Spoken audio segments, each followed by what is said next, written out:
Are you wanting to have more positive thoughts? Well, today I'm going to talk about this. And if you stay until the end, I have an extra special point for you then as well. Now, if you're like any other human being, you probably do want more positive thoughts, right? And even in the last couple of years, I've been guilty of being caught in places when I've had some quite negative times. I'm a human being, right? The thing is, we're never going to have all positive thoughts. Like, there's no human in history of claimed that you can be positive all the times.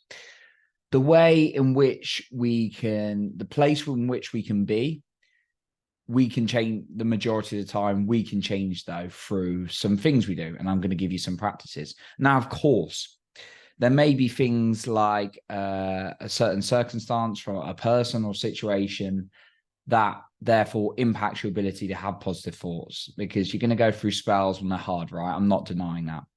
Yeah, day to day, a lot of us are very, very stressed. We're very bombarded with negative stories, whether that's in the past or whether that's things that might be coming up. And it can be a challenge, right? And for me, one simple way I learned was you think, you feel, you do, and you have, and then the cycle goes round and again and again and again. You think something and then you'll feel a certain way, and then you'll do something as a result, and then you have. As I think, so I feel. As I feel, so I do. As I do, so I have. It's a poem by one of my mentors. And I've been in situations in my life where I've had like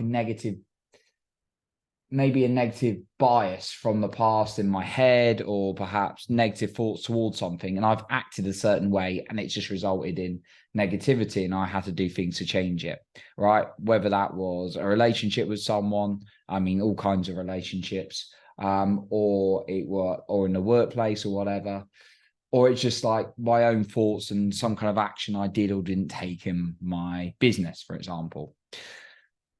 And the thing is, when we don't train ourselves for the positive in our lives, then the negative is going to take over. So that's why it's really, really important. And if you're just relying on the external world, external circumstances to dictate your mood, that's always going to put you at risk, because anything could happen. Now, I'm not saying something really, really bad happens that you're going to be a place, like I said, where you just like, no, don't feel any negative emotions. I've trained myself so hard to be positive. It does mean, though, if you train yourself, you'll be able to jump back more quickly into a better place, depending on what the situation is, of course. Now, training yourself does take a little bit of work, but it can be simple. You can use simple practices, and there's ways to rewire your mind for more positive thoughts. And who doesn't want more positive thoughts the majority of the time, right?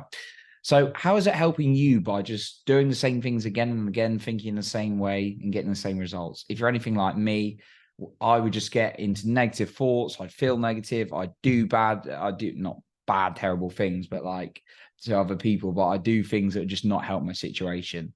So ask yourself, how is it helping you by being caught in that loop?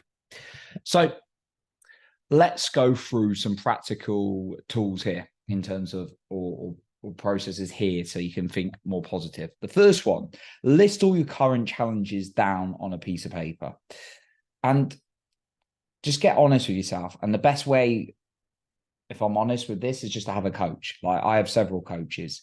If you can get a coach to work with you, they'll be able to perhaps see some of the blind spots you don't see. Talking it through with someone who's not going to have that bias, but they're going to be able to facilitate your thinking. Because when you can get those negative thoughts out, that already reduces their power, and you're able to start working towards more positive. The second one is have a release mechanism to get rid of negative thoughts, a healthier way. Now, and I've been guilty of this in the past, what do a lot of society do when we get negative thoughts? We eat, we drink too much, definitely been guilty of that. Some people might take drugs. Some people overwork. We have all sorts of mechanisms to just numb down. There's certain like medications and things that people get addicted to in certain ways. There's all sorts of things people will use in order to actually get rid of the negative emotions. There's a healthier release, though. Now, for me, the recommendations would be breath work, and you really want to feel it, not numb it away, not hide it away. You want to release it healthily. And there's always going to be negativity slightly coming into your body, because unfortunately, the world's not always a positive place. There can be some negative things that come in. But if you're really coming to a certain point in your life, like I've been, whereby actually things are really coming to the surface from the years and years they've been stored up, then you need to release that healthily. And what I found is doing breath work really, really helps. Look up somatic breath work. That's a real powerful tool. And doing things like screaming into your pillows rather than screaming at people, or screaming and breaking objects, which I've also been guilty of doing in the past. Not necessarily other people, but breaking objects and stuff. So find a healthy way to release it and feel it. Don't try and numb it out. If you try and numb out the negative emotions, you're never going to feel the positive ones as much as you could do. And then the third thing is list evidence every single day. Just think of like the positive belief, the positive thing you want to go towards, you want to feel. Start listing some evidence that can show you that you can get to that place, that the positive beliefs are true, because your brain will look for the answer to the question you ask it. And if you're looking for the negative questions, which we default to a lot of the time, then you only get negative answers. But if you ask yourself every single day positive questions, look for positive evidence of why you're a great person, why the world's a great place, whatever the situation you're trying to reverse your positive thinking to, then you're going to get better quality answers as well.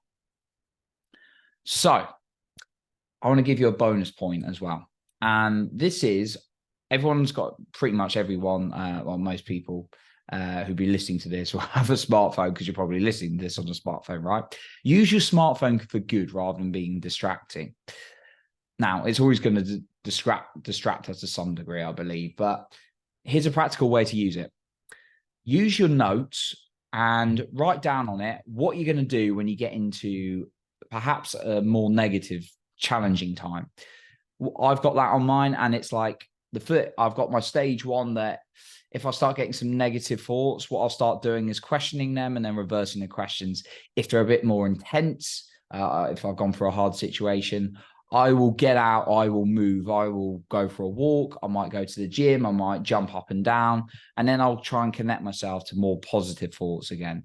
And then the third one is when it's extreme. If I'm in a real hard time, I will like scream into a pillow. I'll do some intense breath work practice to feel and release some of those negative emotions. Because if you don't allow yourself, and you know, this title's about positive, but you have to actually feel the negative in order to get to the positive.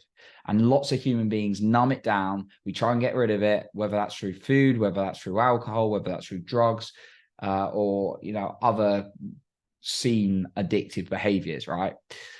So make sure you actually feel it. Make sure you've got a process written down on your phones for if you go into a challenging time. Okay, so that's what I've got for you today, how to start rewiring your mind for more positive thoughts. It's ultimately about releasing and feeling the negatives and then asking yourself those more empowering, positive questions and looking for evidence.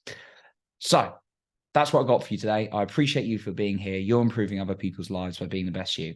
And remember, you are in control of your own self-esteem and confidence.